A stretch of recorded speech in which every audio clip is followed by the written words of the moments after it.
Hey everybody, this is Muddy again, and we bring to you another guest on this week's episode.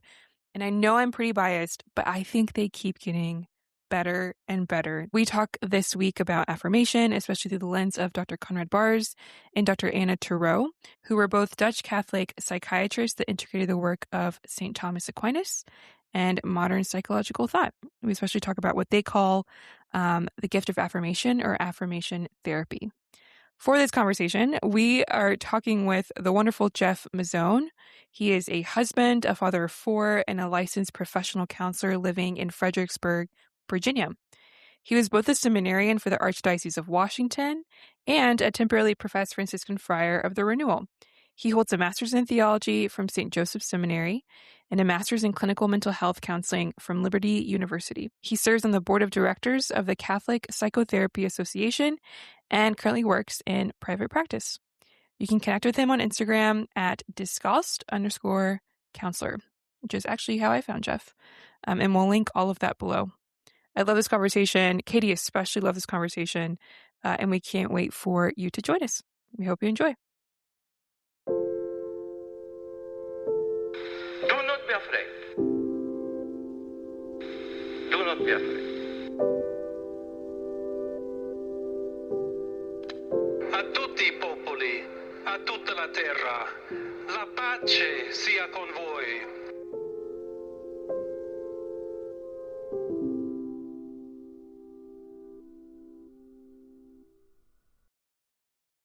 Welcome back, everybody, to Homeward by Big Apple Catholic. This is Mariana once again, and we're so excited to have you back for another episode and another guest episode, which I can speak for the both of us, but Katie and I very much enjoy on a selfish level getting to talk to people through this podcast.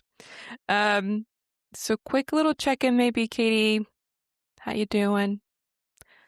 How you feeling this morning? I feel great. I successfully made an AeroPress cup of coffee, and that felt good. So I really feel like that was a good start to my day. And yeah, personally, very pumped for this conversation. And yeah, something that I feel like I need, and I think a lot of other people will benefit from. So I'm excited. I have not had caffeine, so full disclosure. We're running on vibes this morning. Well, we're so excited to welcome Jeff Mazzone to this conversation. And Jeff, I think we connected on Instagram first.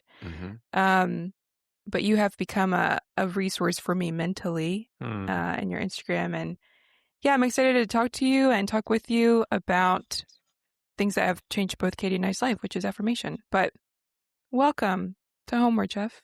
Is that my dog barking? We love your dog. Yeah, what's your dog's name? It's not even my dog. We're dog sitting for my State Farm agent is in Spain right now, and we're watching his dog. Man, the timing on that was excellent. He knew. He knew. We're doing it here, folks. Here we go.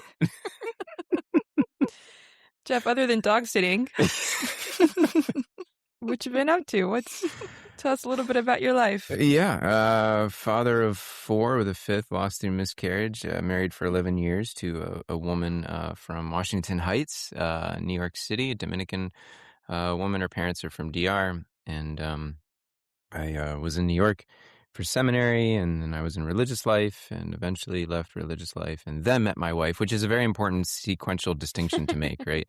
I got to get that right. And yeah, I became a counselor, and I own my own practice in Fredericksburg, Virginia, where we live now, because I'm originally from Southern Maryland.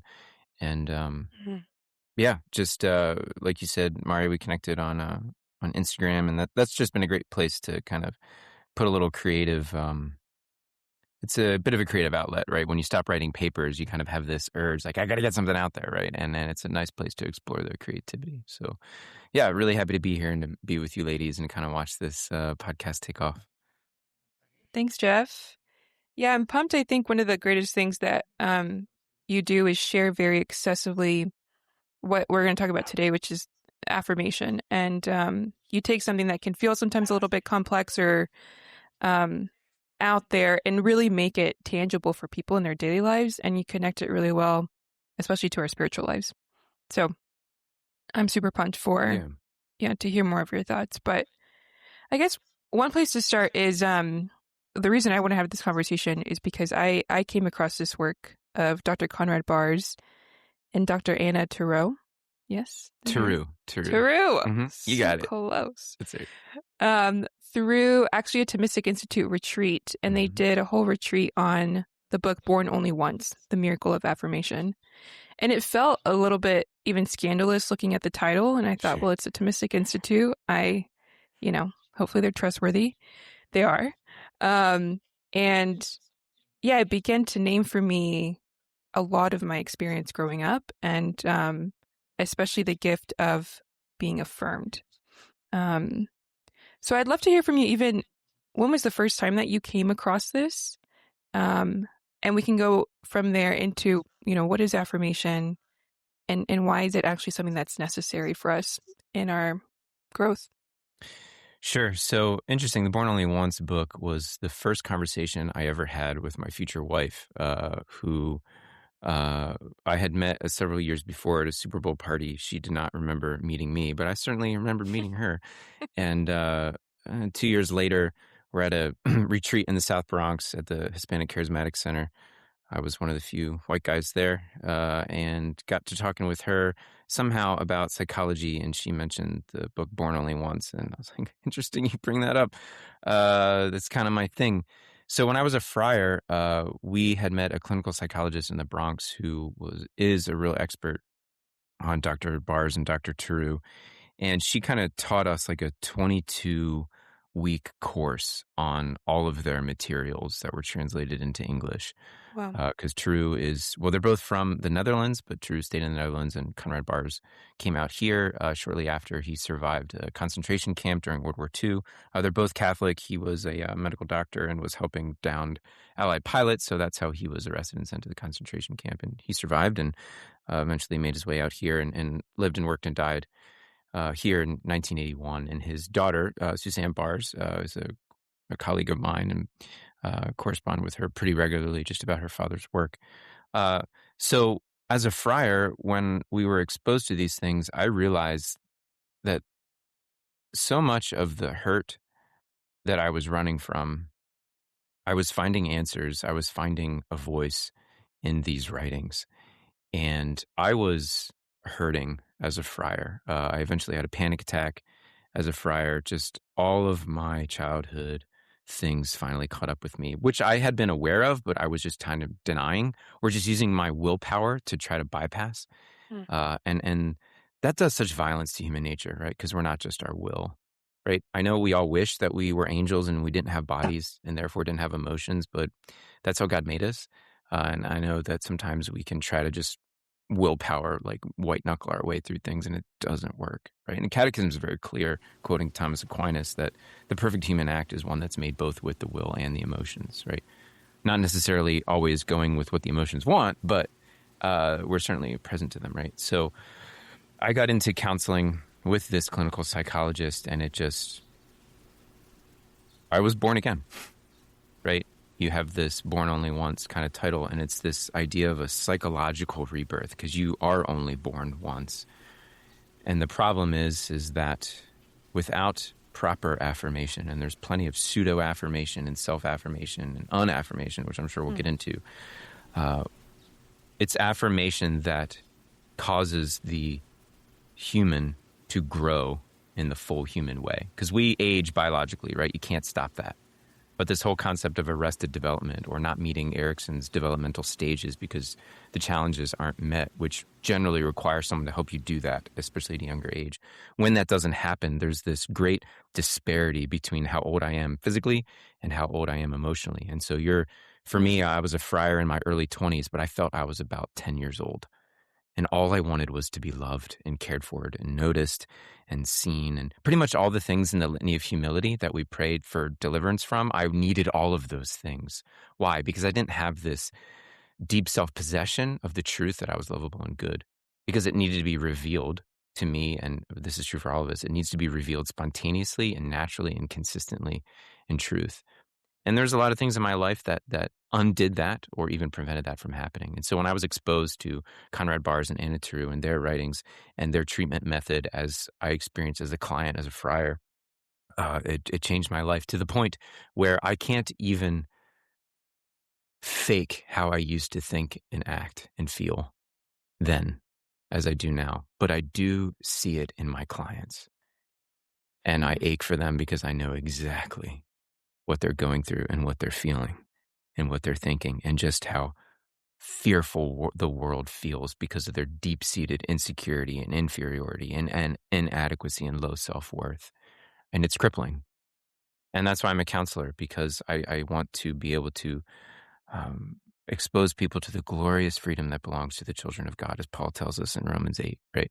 As it was given to me as a client myself. I would love to hear you, Jeff, kind of juxtapose the extremes of the self-affirmation that you were just talking about. Maybe that's one of the world, and the other of sheer act of the will, bypass every... I love how you said do violence to your human nature. It's so jarring. And I mean, I can think of times when I've done that. But maybe would it be a good place to start is maybe to give symptoms of both, like kind of qualifiers for the two extremes, and then meet us in the middle of what it actually looks like. So let's get some operational definitions here. By affirmation, we mean like this experience where it is revealed to me that I'm lovable and good, and that's rooted in a way that's true. So like a compliment, for example, well, if it's not true, then it's not affirming, right? And if it's not spontaneous, if it's not natural, then it runs the risk of not being affirming because it's kind of planned, right? And like, that can be helpful, but it's not the most effective, right? And so affirmation is this experience that someone else is revealing to me volitionally, morally, intellectually, emotionally, physically, that I'm lovable and good. And I know that because I can see in them that I'm a source of delight. And that's firstly revealed through the body, right? So a baby knows that it's loved not because the mommy says, I love you, because that means nothing to a newborn. They don't have that concept because they don't understand language. So how does a baby, I'll ask this question to you all maybe to answer, how does a baby know that its mother loves it? Yeah, the consistent showing up physically for their needs and emotionally. Right. Yeah. Right. And so the word that Teru uses for that is tenderness. Right. And that's revealed through the gaze, through the tone of voice, and through the touch, right? Now, there's been times where I've been angry with my children and I don't say anything, but they can see that I'm angry, or maybe I will pick them up with a degree of force, or my face will be clearly demonstrating anger, and they will lose it. Why? Because this person from whom I derive my entire sense of self as being lovable and good, like we call this self-object relations, that person is now showing me that I'm not lovable and good, right? And so affirmation is the repeated experience of the opposite of that, right? And when there is a rupture, that the caregiver restores whatever is broken, providing not necessarily a reassurance, but a coming back to the truth. Daddy got upset there, but daddy loves you very, very much. And you didn't do anything wrong, and it's not your fault, right? Like, just because, you weren't listening to daddy or whatever, like, daddy got angry and showed that's daddy's problem, right? That's daddy's fault. That's daddy's imperfection. That's no reflection of you, right?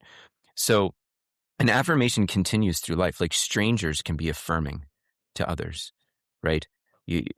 Because we're humans, and so we can know a thing about a person even if we don't know them personally, because we can see them in their body, right? I know you've had some theology of the body people on. I'm sure they talk way more about that and with greater expertise than I can, right? But like, we are our bodies, right? So like, if I see you, I can see a degree of goodness even if I don't necessarily know you deeply and personally. I can infer some goodness about you just by being in your presence, right? And so the affirming person is one who lives a life of rest and is able to observe and notice the goodness of a person, and then be able to allow the joy that person's goodness, allow that joy to move them, right? Move, emotion, right? It's the same word. I am moved by this person's goodness, and I'm comfortable enough to be able to show it to them in a way that is loving, right? So not every moment is a moment to show this if it's not appropriate, or someone could be hurt, or it's, or everything else. But like, I have to be able to be moved and then reveal that, right? So self-affirmation is, well, I haven't had a consistent experience of myself as lovable and good as revealed to me by others naturally and spontaneously. So therefore, in that lack, I am going to go get it myself. So I'm going to grasp for it. I'm going to reach for it. So I'm going to accomplish. I'm going to be the most popular. I'm going to get this degree. I'm going to get this job. I'm going to get this car. I'm going to date that girl. I'm going to wear these clothes. I'm going to look this way. And people are going to love me for that. And it's fruitless because it's not a gift. Affirmation is a gift that is freely given that I receive. I cannot accomplish this on my own. Right? And when you get to that place of noticing the difference, you'll know when you're acting in a self-affirming way, because you're trying to prove to others, look, I'm lovable and good. But it doesn't work that way. It has to be a gift that's freely given. It cannot be something that's taken. Then pseudo-affirmation is like the compliments, the being nice. Like Dr. Bars talks about, like, you have these affirmation retreats where we're just going to affirm each other. Like, what a bunch of, like, that it doesn't work that way, because it's not a lever that's pushed or pulled. It's not a button that's pushed. It has to be spontaneous and natural. He tells this story about, like, a woman picked him up from the airport to bring him to a talk. And it was clear, like, she was trying to affirm him in the car. He's Conrad Bars. He doesn't need to be affirmed by some stranger, right? But, like, he's like, lady, oh my gosh, like, you don't get it, right? And that's this frustration in this affirmation language. Like, well, how do you do affirmation, or how do I get affirmed? And Conrad Bars is always like, that's the wrong question. Like, it's not something that you do. Yeah. It's something that is. It just happens. It's who you are. It's not a do, it's a be. Right? And people get really frustrated. Well, like, what do I do? I'm like, yeah, exactly. And we talked about this before the call. Like, it's rest. It requires rest, because then it flows naturally and spontaneously, because I'm able to be at wonder and awe at the goodness of a person around me. So those are the three things: affirmation, self-affirmation, pseudo-affirmation, right? And those would be really important, not only for the rest of our conversation, but also just kind of noticing, like, yeah, which realm am I in right now? Jeff, you're making me think of whenever I see a sign that says, like, you are loved, for the longest time, it drives me nuts. Sure. And I worked at campus ministry in Tennessee, and anyway, there was a big sign in the kitchen, and it wasn't very long before everybody knew that I hated that sign. But I think you're naming, like, when I hear I am loved, okay, well, somebody has to love me. Like, there's an aspect where I'm asking, like, who? And I'm interested in what you're saying, because there is this push, I think, within us. We're Gen Z, millennial, kind of, in that break, the push for you are loved, like the self-affirmation, and it doesn't work. Like, if it worked, I'm sure we'd be like, guys, this rocks, and look at us free. Yep. But it just isn't working. And thank you for naming that, because it's a deeply vulnerable thing to depend on others, on God, which we'll talk about, but to receive that gift of affirmation. Yes. Yes. Isaiah 43, you are precious in my sight and honored, and I love you. That's the sign that you should have in your kitchen, because it's right from Scripture, and that's true. And the Father is the primary affirmer of our being, right? So just this platitude, like, you are loved, like, what does that mean? Who? Right? But, like, to preach the gospel to ourselves, like, this is the word of God that says, I am precious and honored and I'm loved. Even if I don't feel that way, like, I need to come back to that truth and allow that truth to penetrate my whole being. I feel like one of the first times I kind of heard even just this idea was when I was in college, and we were reading Interior Freedom by Jacques Philippe, and he's talking about that. I remember, just somebody printed out just that section where it's talking about receiving another's gaze, and how, like, that it was just, similar language of, like, you need someone else to see you. And even as a child, like, I remember feeling that ache, and to no one's fault, but just that, like, does anybody see me? Like, and you can receive all these compliments. You're doing a great job. You're doing these things, but does anybody know me, all of me, and is able to, like, and even just, like, announce this goodness over me. Mhm. Yeah, I feel like that it's funny because it's like as you say it, I feel like a lot of people listening are probably like, "Oh, I didn't realize it was almost that simple and also that Yes, complicated that yes. something so natural, it is what I need, but it is also the source of all of my Mhm. fears and anxieties." Mhm. Um, yeah, so it's freeing, but it's also scary, I think, to hear all this because it's like, okay, now what? Yes. Yeah, Katie, that's a great point. It reminds me of a quick story. After I left the Friars, I was living in a rectory in the South Bronx. And one of the guys in the rectory was actually was one of our residents at the homeless shelter when I was a friar. And he was like running security and maintenance, and he was a photographer, like just as a hobby. And he would do photography for the parish. And he had some project, and he wanted to do some portraits of me. And I was very insecure just about my appearance. I was like 6'2", like 150 pounds. It's like, yeah, just not secure just about my body or my face or anything. And so he takes these pictures of me, and then he shows me just the rough, like right from the digital viewfinder on the back of the camera. And I was like, whoa. And I said, that's what I look like, dude. And I'll never forget this. And Katie, I think this kind of speaks to what you're saying. Like, I wasn't ready for this. He looked me right in the eyes. He's like, Jeff, this is how the whole world sees you. Right? Hmm, Like that. I will never forget that. wow. And from that moment, like I've never had any insecurity like about my appearance since then. Right. And it was so beautiful and simple and childlike. Hmm, Right? It's so beautiful when someone beholds us and it yeah, wonders at us and can reveal that to us, right? And yeah. this was a guy that I used to serve in a homeless shelter, and he's Hmm. like the source of healing for me. Wow. Have you, this is bringing a little lighter, but have you read Theo of Golden? Have you heard No, of this book? no. Okay. It's so funny. I had so many friends tell me about it. They're also probably listening to this. I read it and you got to read it now because Okay. I'm dying to hear your thoughts because the entire story is this of someone, I won't give too many details, but someone who he goes to this, it's a long story. He goes to this coffee shop. There's portraits of all these people on the walls in the town. And he's looking at them and he sees, in each person the sadness and also the joy. He's kind of, wondering at each one. And he ends up going through this process of gifting them to that person.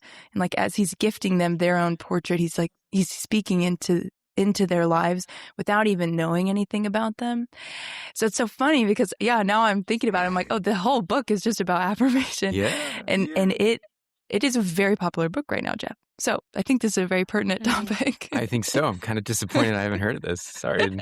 I'm sorry, nobody's told you. Yeah, I know, right? Mm.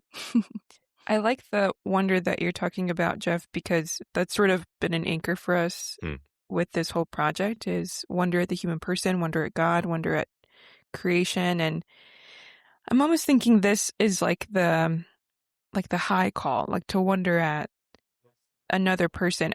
Is it in their book that they talk about healing the unaffirmed that they start with nature, basically because nature can't hurt you, and that's and we really encourage that in literature, but then you kind of start to move again forward in that to then this really big point of maturity to be moved by others. Mm-hmm.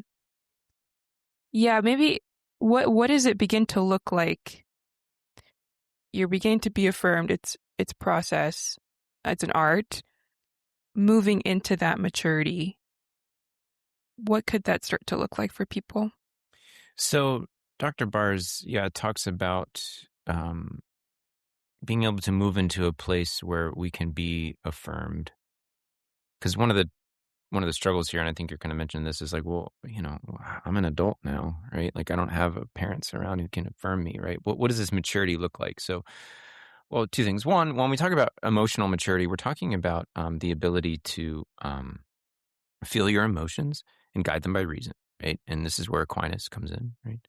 All the emotions are made to be felt, but not all of them are made to be acted upon. And it's the reason tells us what to do, right? So reasons like the president of the board at a board meeting and all the emotions, like they all have a say, right? But the president kind of makes the shots at the end, and he listens to everybody, right? He's not some tyrant. And so, again, going back to that catechism quote, right, about the perfect human act, it's like 1803, I think, in the catechism, emotions in the will, right? When we talk about emotional maturity, there's this concept of affective balance that's used in priestly formation, in that I can feel all of my emotions and the uncomfortable ones, because there's no such thing as a negative emotion. That's my next Instagram campaign that I need to restart. There's no such thing as negative emotion. They're all neutral. There's uncomfortable ones like anger and hate and sadness and fear and despair. And there's comfortable ones like love, joy, desire, right? These are great. Hope, courage.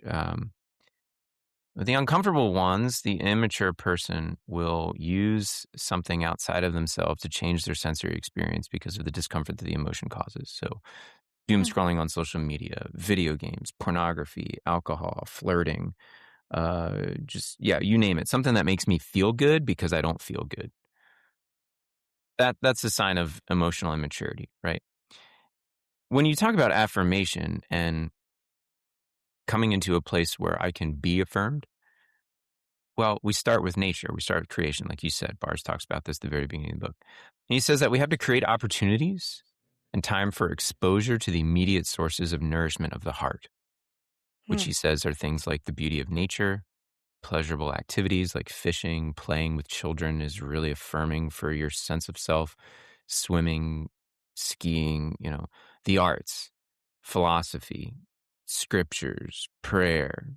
And he says, in short, all that's good, beautiful, and true, right? So it's this invitation to expose ourselves to the transcendent, right? The things that get us out of ourselves. And when we're in union with those things, they cause us pleasure. And that pleasure reflects back to me that I'm lovable and good, right? Because they stimulate the emotions of love, joy, and desire, which are the emotions, talking about the emotional maturity piece. These are the emotions that are generally underdeveloped in the unaffirmed person. And they compensate with these underdeveloped, humane, pleasurable, concupiscible emotions through the use of anger and fear and courage and hope. Not hope like in a good, but hope like I can overcome this evil through my own actions, my own will. And we go back to that white knuckling thing, right? And just there's no rest. And so again, Mari, going back to your point, like bars and true, they begin with, nature is the first place here for us. I certainly feel that, like when I'm very angry or wanting to lash out, the like just a walk and wanting to cool off, Sure. the importance of that, and then hoping that experience eventually through maturity begins to translate in the moment. Because I like the part where you're saying a lot of this needs to be spontaneous, like that we're not just constantly checking off a list. I mean, that's exhausting for anything, any task, like even washing the dishes. I hate washing the dishes, but eventually my hope is that it becomes so natural to me that it's spontaneous and I'm not dreading washing the dishes every night. And I guess that's part of the thing about wonder, like when we have conversations of wonder, and even with Dr. Maple talking about art, that we're not looking to get something scientific or extrapolate something from even like from nature, from a piece of art, but that it becomes a really spontaneous way to be moved by it. And maybe that's harder in these times because of the instant gratification of, I mean, life and Amazon, and you can get what you want when you want it, however much you want it. So what do you think are the challenges, especially now, like in this day and age, maybe especially, I think our listeners are mostly in their 20s, to integrate this into their life and to really commit to this being a way of their life? Yeah, so the beauty piece, Theroux says this in another book. Before I answer that question again, just providing some more context here. She says at the sight of natural beauty, right? And this can be in a person too. We fall silent because of the wonder. And so we gaze and are still. And she says, like, the gaze of love is always like this. It's the beginning of all contemplation, right? And uh, you've mentioned Dr. Maple. She's a friend of mine for years, since I was a friar. She's godparents to my fourth, and I'm godparent to her first. And I've learned a lot from her about this realm of beauty and the danger in our time, and probably for all times, but more so now, of separating beauty from the person, and how that does violence to the person, right? It's like pornography, for example, right? Like, it comes from the Greek word for prostitute. And what's a prostitute? Well, it's a person that's restricted, reduced to just one thing, and then that's commodified, right, for me to consume. And so I think the affirmed person is one who can see a beautiful, like, for me as a man, I can see a beautiful woman, and I can have wonder and awe there. And I don't have to be afraid of lusting. I don't have to be afraid of custody of the eyes. I can just be like, I can be moved by that person's beauty. And it doesn't have to be the type of beauty that's bandied about, like, which isn't really beauty. It's sexual commodity, like Sports Illustrated, right?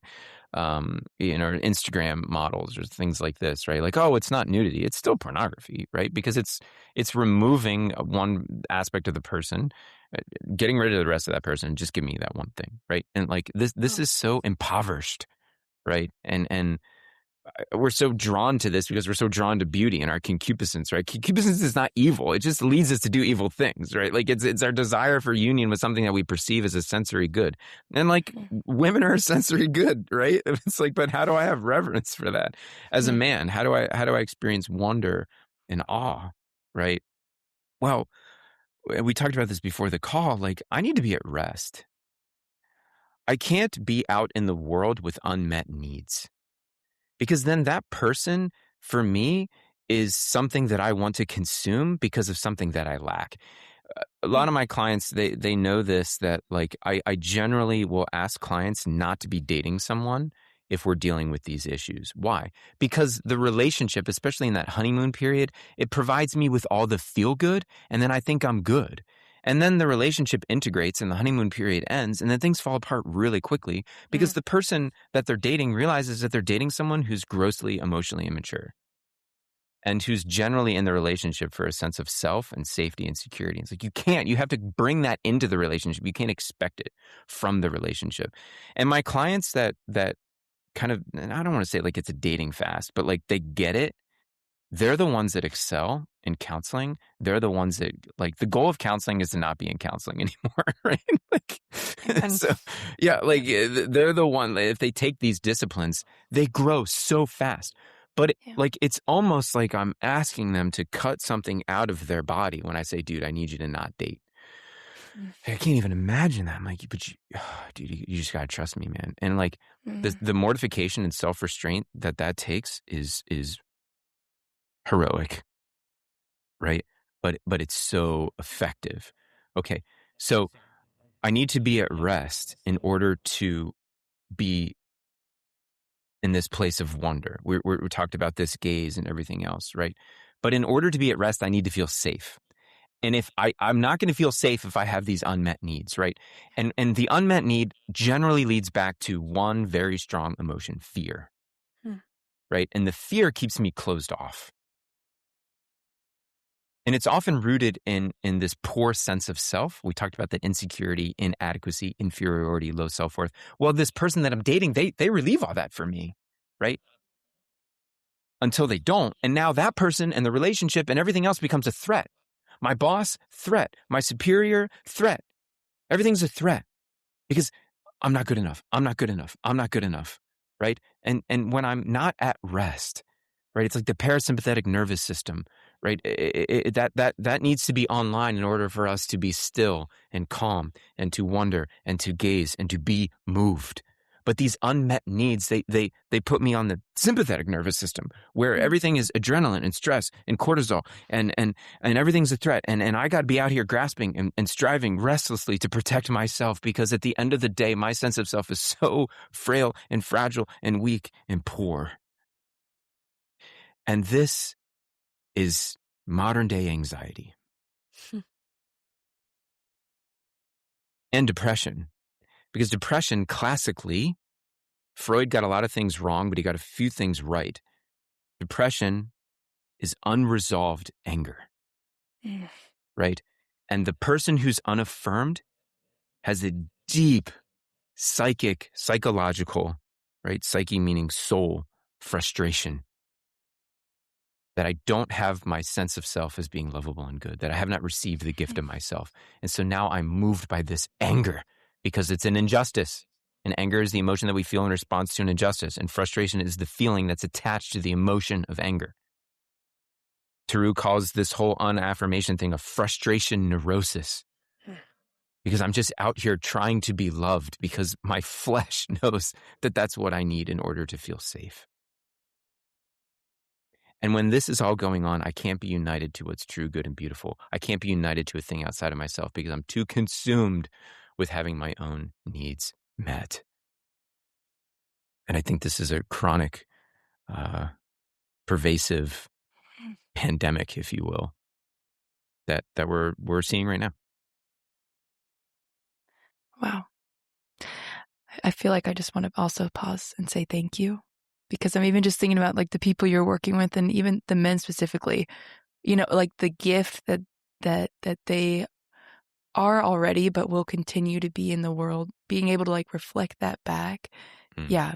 I just first thank you for everything that you're doing, because this is beautiful. And one question that I have too, kind of in what you're saying that I was thinking earlier was, everyone who is, maybe filling their life with some sort of, a list of activities, doom scrolling, whatever it is, endless video games, something, kind of trying to numb themselves. Mm-hmm. I'm wondering if you kind of find like do those people even know that they are unaffirmed, and kind of maybe how do you even helps? It's almost like a painful thing to show someone that they're acting out of this place of being unaffirmed. But I'm just kind of curious, how would you even approach something like that of someone who's doing all these things, or maybe is just, running this stressful rat race of life, not even realizing maybe that's the root problem? Yeah. So my experience in the clinical setting is generally my clients are aware that they're doing these things. They might not fully understand why or that there's a way out, but they recognize it and they're not happy with it. Yeah. Right. And generally I'll kind of present like, well, maybe you're experiencing some of these things, and I'll kind of just do a synthesis of what we've already been talking about. And I usually get, if not always, that is 100% what I am going through. Right. And I'm like, that's great. What do you mean that's great? I'm like, there's a great scene in The West Wing. I love that show, The West Wing, where the guy is struggling with alcoholism and the chief of staff is sober and is in 12-step. And he tells this little story about, this man's in a hole, and a doctor walks by, and the man in the hole yells, "Hey, doc, can you help me out? I'm stuck in this hole." And the doctor writes a prescription and throws it down in the hole. Then a priest walks by. "Hey, father, I'm stuck here in this hole. Can you help me out?" And the priest writes a prayer and throws it down in the hole. Then a friend walks by, and the guy in the hole's like, "Hey, buddy, can you help me out?" And the friend jumps in the hole. And so our guy's like, "What are you doing?" He's like, "Hey, man, I've been in this hole before, and I know how to get out." Right? So, I love that moment with my clients because I've been there. And someone showed me the way out, and I can't wait to get in the hole with you and show you how to get out of this. Right? But that means that there's some things that we're going to need to stop doing. And I need you to actively engage in some things that are true, good, and beautiful, because doom scrolling is not. Pornography is not. And that is usually one of the greatest challenges, right? Because it's not even a volitional thing so often, right? And even that requires a degree of motivation. And so people say, well, I'm just not motivated, or I'm lazy. I'm like, first of all, you're not lazy. You wouldn't be here if you were lazy. The problem is motivation, right? And motivation is not an act of the will. I don't care how many commencement speeches you hear, motivational speakers. It's not a matter of the will, because that, again, does violence to our human nature. Motivation, move, emotion. If I don't feel like I'm lovable and good, I got nothing in the tank. I'm not motivated to move forward, to be like, yeah, I'm going to start, instead of doom scrolling, I'm going to start painting Warhammer 40K miniatures, right? Like that's I'm, nerd, but like, and stop, I'm not going to play video games anymore. I'm going to read a book, right? Because reading a book is a lot harder than playing a video game, right? Video games have made reading really difficult. Again, nerd guy. Okay. So like that's the hardest part, because I don't feel like I'm worth the discipline that this motivation requires. Yeah. And so everything becomes an escape. It's like, man, we got to start somewhere. Right? And then when you engage in those activities, you actually feel good about yourself while you're doing them. You don't feel good about yourself scrolling on Instagram for an hour. Right?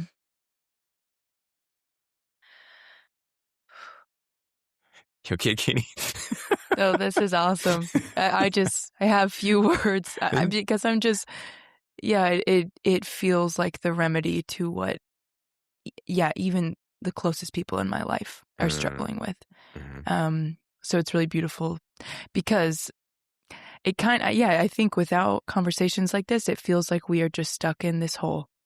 And even, and now there's apps out there to help you stop scrolling. And, there's things that you can do, but it still feels like that doesn't, even that, like you find a way around it. You can put up all the barriers, but it's like you're just going to turn to something else if you're not confronting this deeper issue.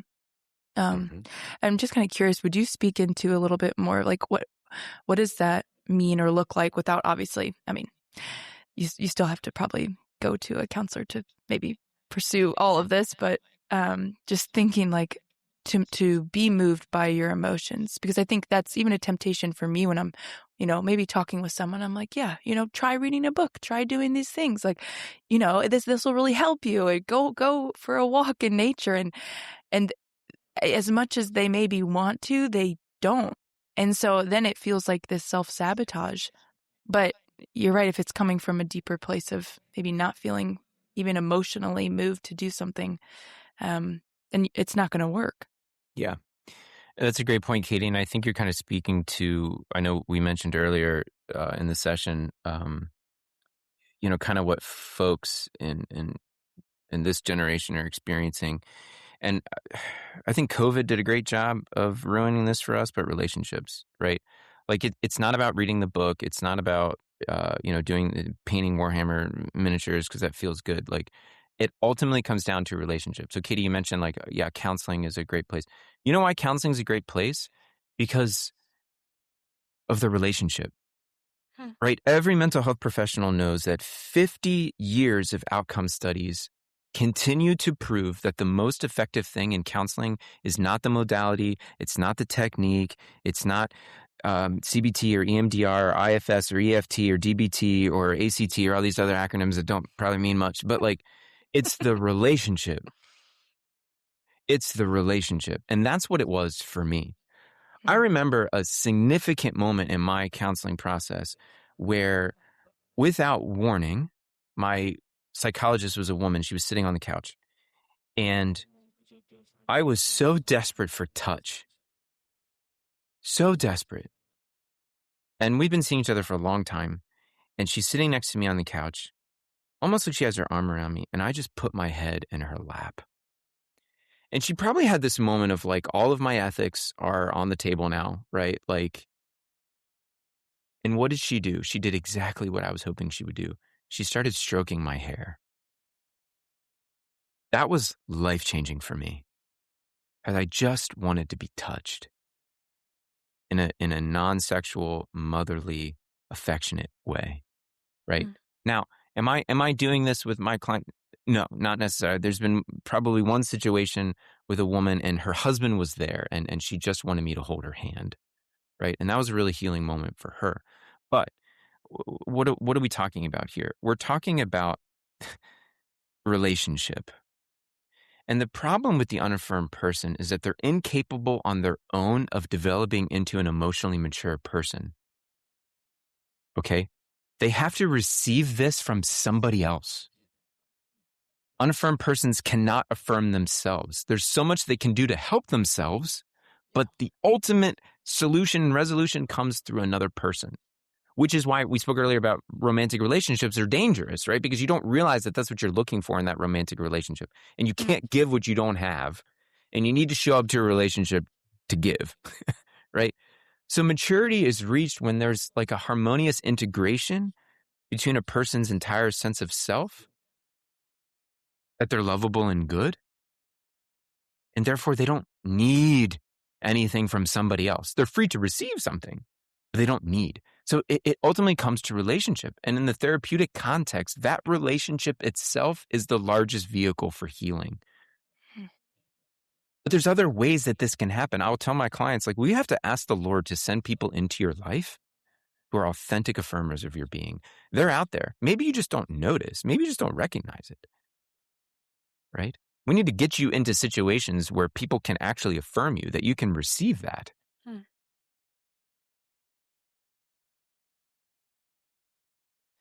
One practical thing that I'm also just curious your thoughts. So for anyone who's a parent of young kids, any age kids, like how does that, in that relationship, like what does that look like?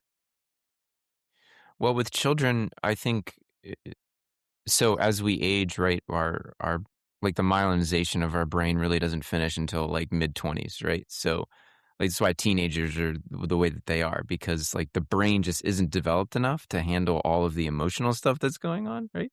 And so I don't have any teenagers yet, so maybe we'll have this conversation in a couple of years and see how it's going.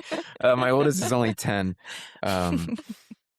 Before the podcast, she said, "Daddy, what's your podcast about?" Oh, it's about wonder and beauty and affirmation.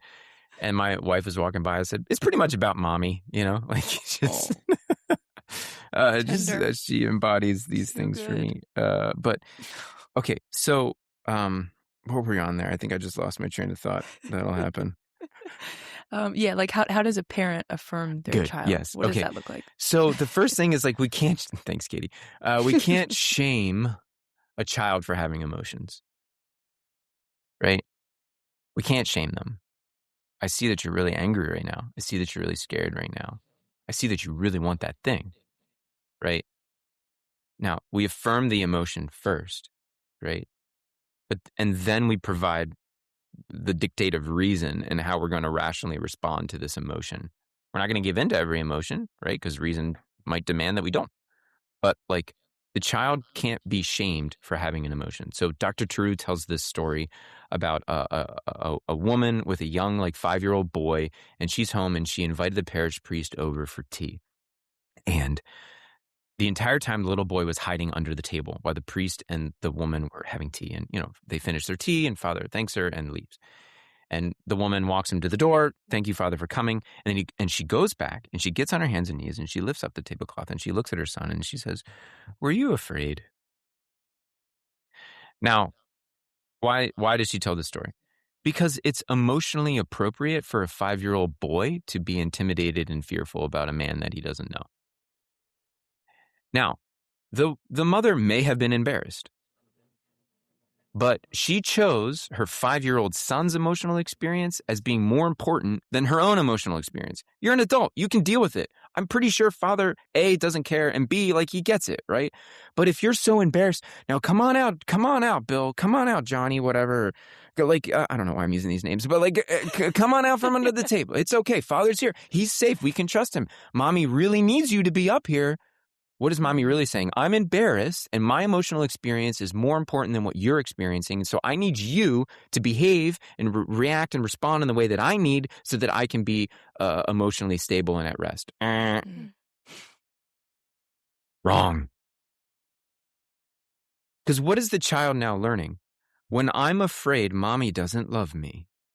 Mommy doesn't approve of me. Mommy doesn't like me as much when I'm afraid. I better not be afraid. This is the beginning of a neurosis in the form of repression of the emotion of fear. I'm not allowed to be afraid. Catholics are great at this. Well, Jesus says, don't be afraid. Yeah, he does. He says it quite a bit. Jesus said, be perfect as your heavenly Father is perfect. Matthew 5:48. I'm going to be scrupulous OCD. No, you're not. Like, that's not what that means, right? Perfect and perfectionism are two very different things, right? Like, Amen. yeah. Sometimes it deserves a scream. Yeah. Thank you. Oh, yeah. But then having the freedom as a parent to like delight in my child, right? Like Teru says, I need to be able to surrender to another's goodness, right? I need to seek to be present to something as God is present to it, right? And so how do I sit here and watch my children play and delight in them? They just want daddy there to watch them play, right? And I have to remind myself constantly, like there's 1,000 other things I'd rather be doing than just sitting there watching my children play. But I know the day will come when they're never going to play with that toy ever again. And I'll give anything for just one more chance to sit there and watch them play. And whatever dumb thing that I was doing that was more important, like my own pursuits, like, or work or whatever else, or washing dishes or like all that stuff, I'm going to be so disappointed in myself. Because I thought that those things would be more important than just sitting and watching my child play. Because the day's going to come when they're not going to play with that thing anymore, and I'm just going to be reminiscing on the times that they did, beating myself up for not being fully present to those moments. Right? Because the child's entire sense of self is rooted in the fact that I am a source of joy and delight from my parent. Number one negative belief that my clients experience, I'm not good enough. Yeah, well, whose job is it to reveal to you that you are good enough, mommy and daddy?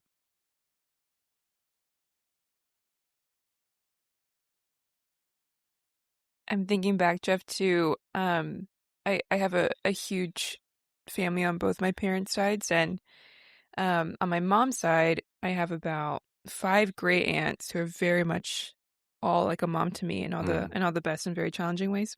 And they all have women, children. And as you're naming all this, I'm thinking back to why I freaking loved so much just being with my family. And even now, I'm like, I would give anything just to be with them. And it's because I've always experienced, thanks be to God, they just like me for me. They give me a hard time. That's how I always feel loved, is they give me the hardest freaking time. But the lightness that comes from that and who I am around them, which is like crazy and kind of loud and wild, because I have experienced that in a real tangible way, in a way that I wish I could plop everybody into. I also grew up with a lot of other things that made me twist my gifts and want to name myself for my gifts. But I also have the experience of being affirmed, and to go back to that. Maybe I'm just grateful. But also, I guess, reflecting outwardly, the experience for me with all of this in affirmation has been a real journey, as it has, I think, been for all of us. And I'm sure a lot of people are starting to learn that about themselves too. And me, especially being very creative and gifted, I had to come to the realization that that wasn't me, and that I was using that so much for the affirmation of others. And then you just burn out time and time and time again. And it, again, with all this beauty and wonder and art, and a lot of people listening are artists, how this all is so at the heart of the human person. Like, this isn't like, this is Gen Z's problem. Like, I'm hearing you talk and I'm like, this is the problem of everybody. That's right. That's the 1200th century 12-year-old boy was probably having this problem. Yeah. And it doesn't even feel like this is like the key. Like, we found the secret sauce, but we just actually found the truth of where we come from and where we're going. And that feels like such a different approach, therapeutically even, to life, that I have seen. Yeah, one more thing, but same therapeutic experience of a wonderful deacon, very much a grandpa figure in my life, who was a wonderful therapist, but more than anything was a father to me in a very difficult season. And I'm eager for people to have those experiences and pray. I like that you say that to pray for people like that, whether it is in counseling or whether it is that the most random people come into your life because they do and they can. And Katie and I have seen it very intensely. We just went to dinner last night with this woman who we met through a mutual friend, and the whole night was just her affirming us in the most natural way. And we didn't know we were having dinner with her until last night. She was epic. She'd talk about a woman secure in herself. Sure. Yeah, upstate New York. Very direct, very free to affirm the other. Isn't it refreshing?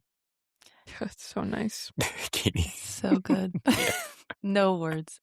And I think this is a little bit changing topic, but it's something that my husband and I have been talking a lot about is, 'cause, I mean, I guess you don't have to be that much older than someone, or even you probably don't even have to be older than someone to affirm them. But just thinking about the gift of an older person who has received this affirmation to just give, not even just to their kids, for this woman, for example, not related at all. And just that, just to be hosted, to be seen, to be shown like you are worthy of my time. And even she said, tell me about your life. It wasn't like, what do you do for a living? How much money are you making? It was just this, who are you and where'd you come from and how are you the way you are? And the way that, just sent an arrow straight through our hearts of like, this is what we've been looking for, and what we're all looking for. Yeah. So I don't know. We've just been thinking a lot about that of, because I think there is a real poverty, maybe even for someone who doesn't have maybe the extent of Colombian family that Mariana has, thinking about like, oh, who are the people in my life? And, that there are elderly people who maybe have this gift who, we're not connected with, or even just they don't know the gift that they could also be to the younger generation. It's just an interesting thing. That I've been thinking a lot about, and the need to be in kind of these intergenerational relationships, That's right. to receive that from other people. So that's right. Yeah, we talk so much about like the need to feel seen, heard, and understood, and it's like, well, yeah, but that's not the end, right? The end is to be able to reciprocate that to others, right? And I think that's like the fullness of what it means to be human, right? Just this gift of self, right? And that I can see you and hear you and understand you, and I can communicate that to you.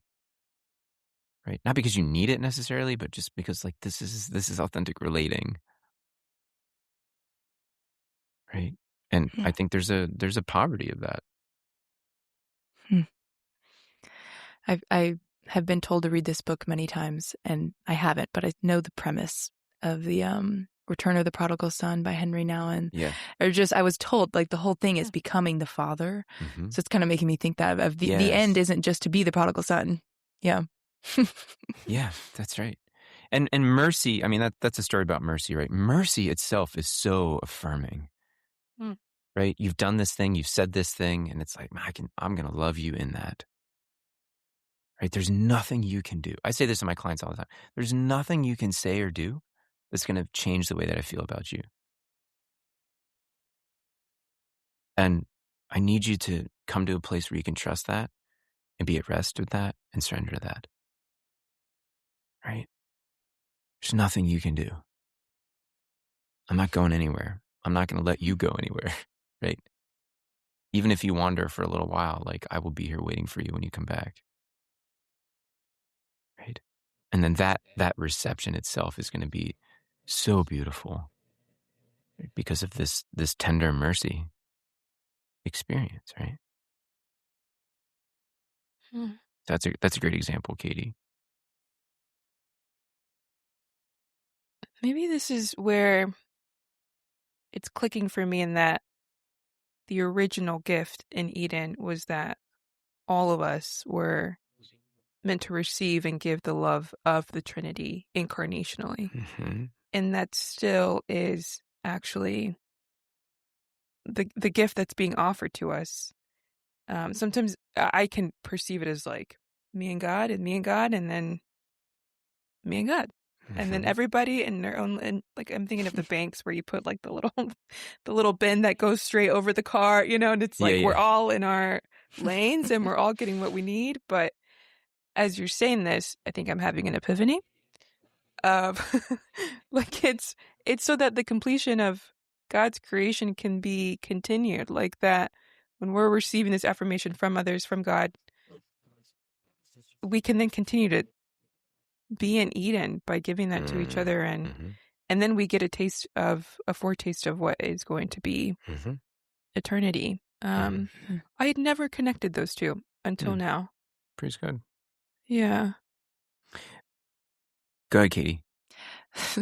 You heard my breath. Yeah. Yeah. I didn't think it was that loud. Okay. I was just going to say, maybe I could perceive a difficulty someone would have with this. Is like, why can't I just be affirmed by God? And why do I need another figure or someone else to reveal that to me, if that makes sense? Sure. Well, it's God first, right? But not necessarily God alone, because we're made for community. We're made for relationships. We can't, right? Which is just part of the human condition. Again, we're not angels. Yeah. So it's a challenge just to allow God to be the first affirmer, the primary affirmer, right? But then, it's other people too, because this is just part of the human condition. This is part of salvation history. This is part of the narrative through Scripture. This is just part of our human experience, right? And that's what makes us so beautifully human. And so, Mariana, going back to kind of your point, right? Like you mentioned the bank, right? Like you pull in, that's a transaction, right?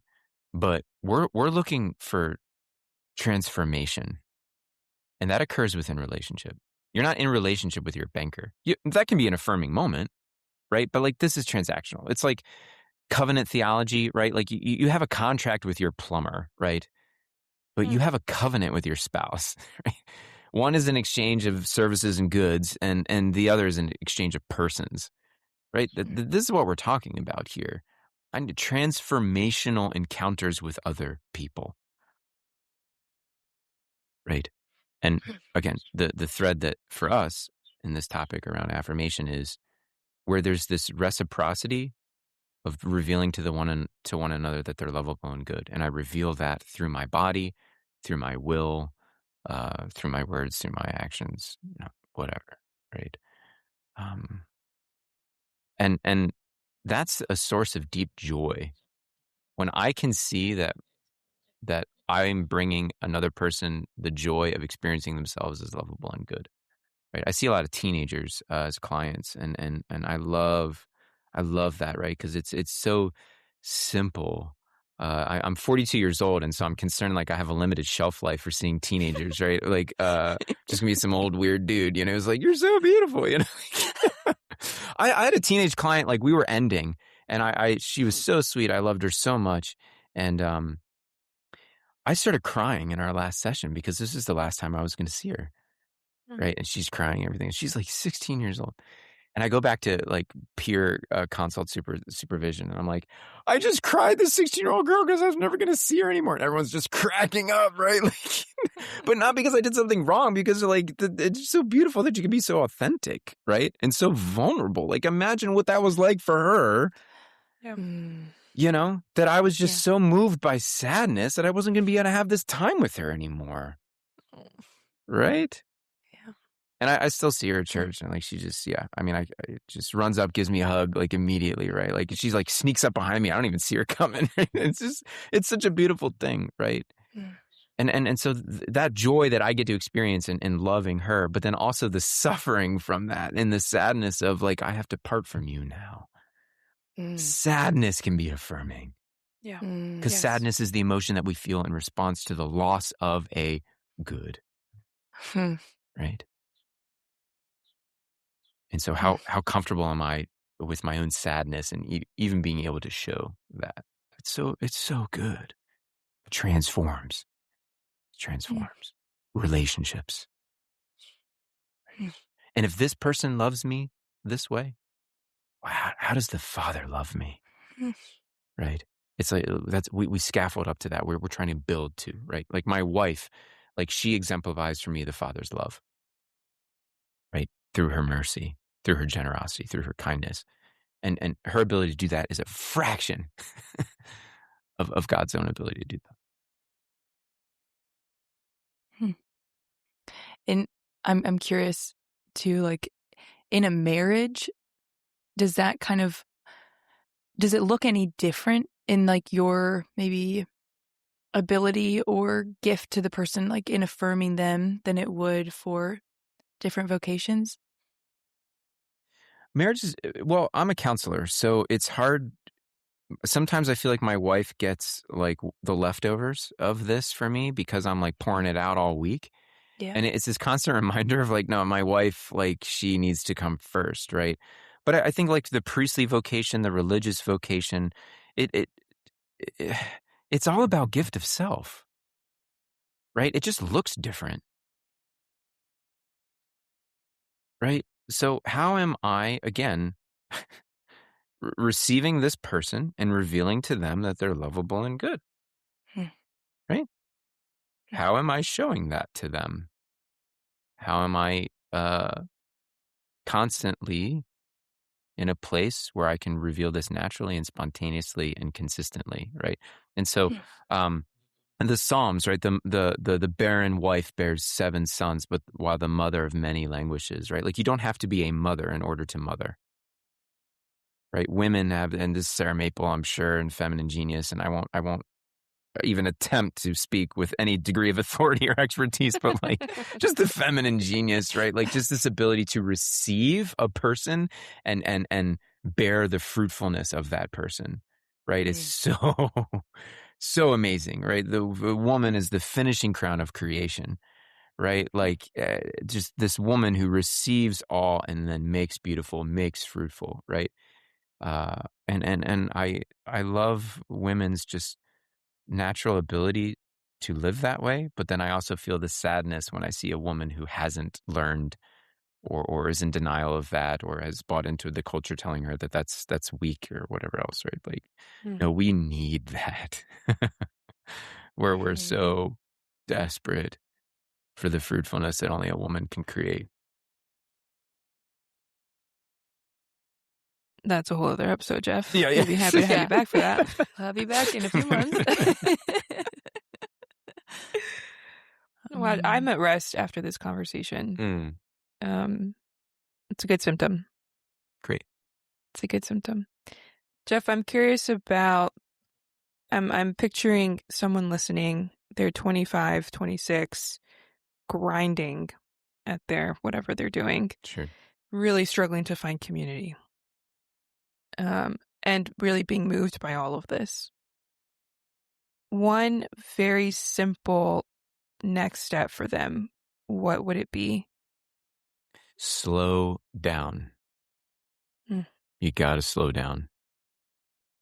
Look at your calendar, look at your schedule, look at all the running around, look at all the restlessness, look at all the striving. You said so desperate for community. Okay. Well, and Bars says this all the time. Like this is going to sound like a contradiction. It's going to sound like a paradox, but the very thing that you're running after, I need you to stop. Right? You can't grasp this. It has to be received. And so the more active you are in striving for this, the longer it's going to take.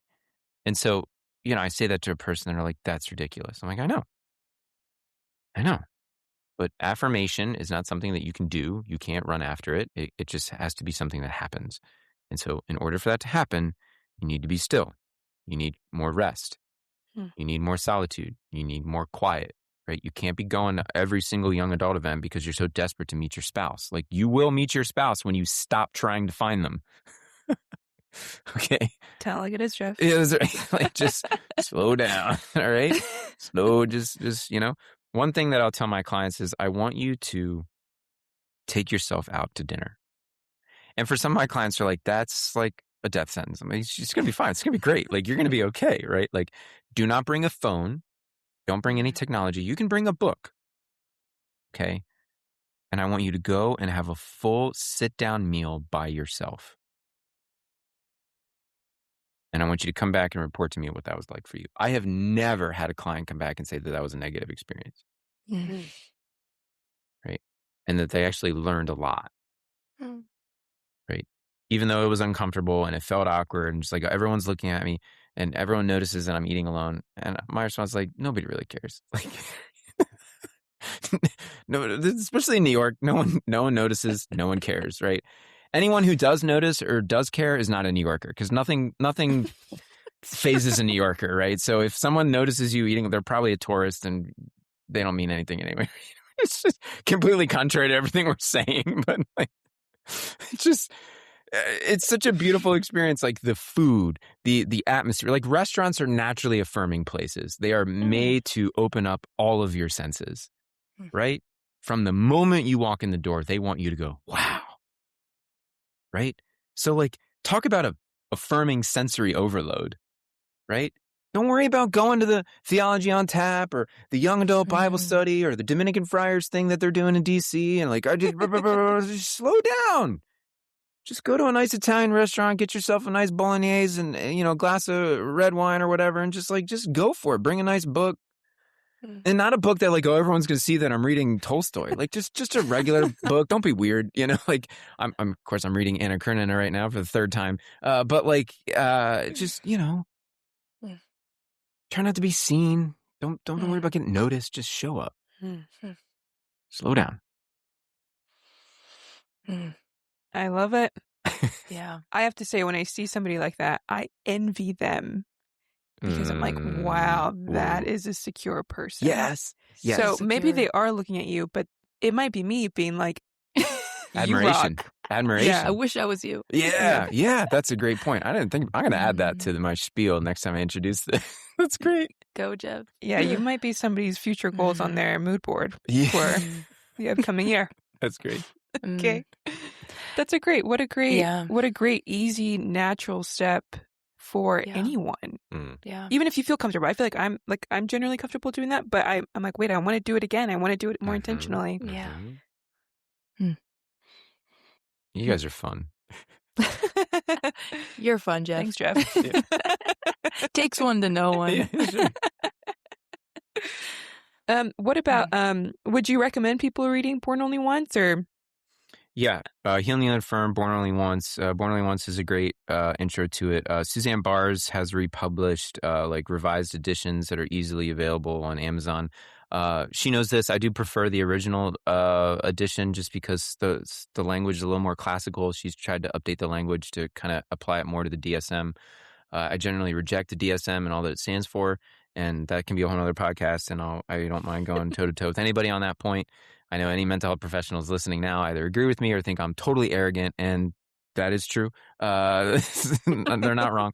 But yeah, easily accessible on Amazon, or if you do want like the original editions, you can find them for like $7 on like every used book website ever. But Born Only Once, Healing the Unaffirmed, Psychological Wholeness and Healing. There's two arms of True Bars. You have the affirmation piece and then you have the repression piece, right? And we haven't spoken about repression really at all.